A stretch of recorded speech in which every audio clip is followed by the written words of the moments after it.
Wawa naman, nasiraan siya. Madilim.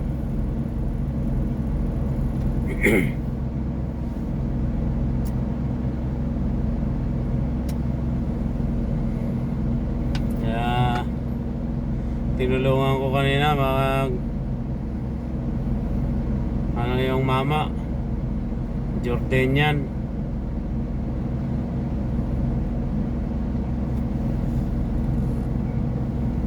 Sabugan ng gulong.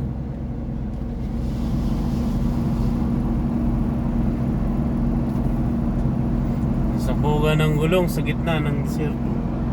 Kalas? Ano ro ha? Yala.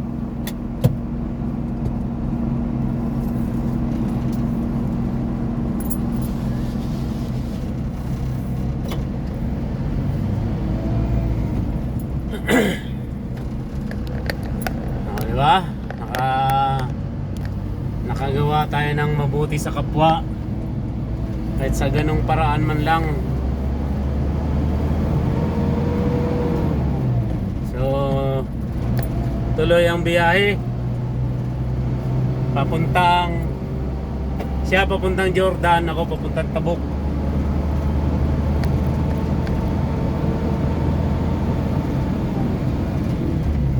So, mayroon pa akong 9 hours and 30 minutes papuntang bago dumating ng Tabuk. Tayo. Nung ano pa ako umalis, Lunes ng gabi.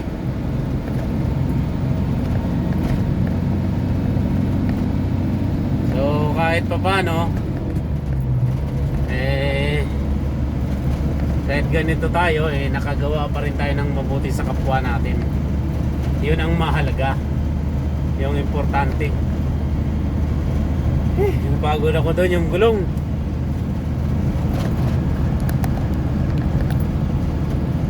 Pero bago ko pa man nakuna ng video, tumulong na ako, tinulungan ko na siya. Magbaba ng reserva niya, magpaklas ng gulong, magkabit, magsentro. Wala kasing alalay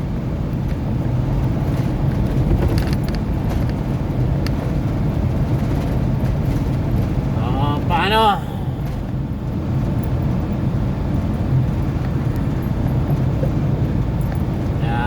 Ako naman naingat dito sa camera kasi mahirap na.